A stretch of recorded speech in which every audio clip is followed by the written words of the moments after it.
Hi, my name is Arjun Sharan. Welcome to my LifePage. Today I'll be talking about the outdoor activity industry, but before that, a little bit about myself. I was born in England and moved to India when I was 10 years old.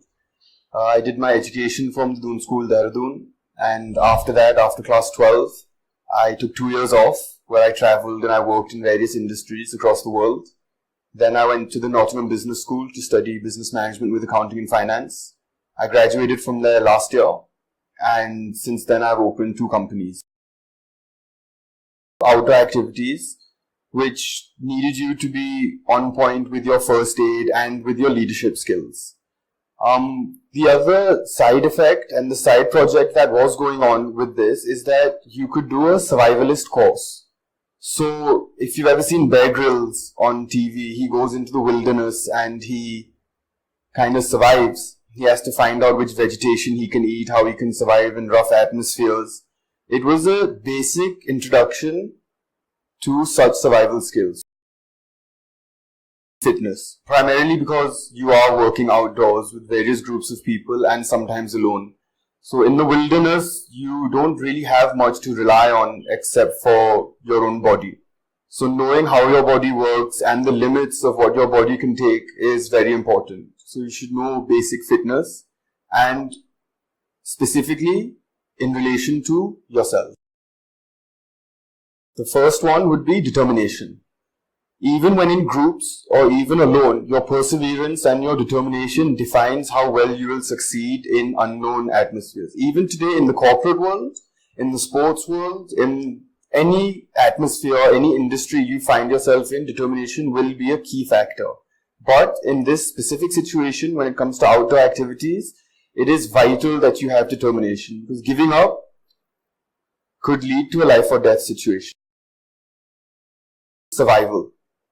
Nowadays, with everything done for us and we have our vehicles and money is of the essence, sometimes it's nice to go into the wilderness and test yourself. So whilst doing a survivalist course or working in the outdoor industry, you will find yourself in constant situations where you have to organize groups. It is very challenging. Organizing groups, and even in stressful situations, organizing your own thoughts. It's very easy to go into panic. When you're in a group, going into panic can lead to loss of productivity for a group as a whole. On your own, it can lead to despair. Managing your own expectations and organizing your own thoughts, your own backpacks, and the way organizing your facilitation towards the next checkpoint or towards the next milestone is very challenging but extremely important. The day would start early. It would start at 6 a.m. Normally the children would come by bus with their teachers from various schools by 7:38. By then we had to set up the various activities and also make sure that breakfast and accommodations are ready for the children and the teachers. Once they arrive, we'd go straight to breakfast and the meeting where we brief them on the various activities they will be doing throughout the week.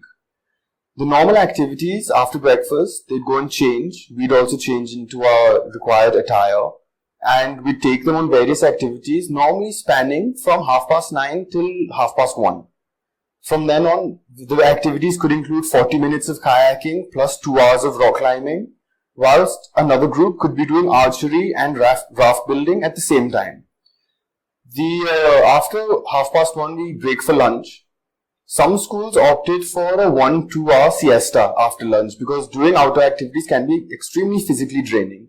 During those 2.5 hours, while they were taking a nap and freshening up for the evening activities, we as instructors would go trekking and enter the wilderness alone or in groups.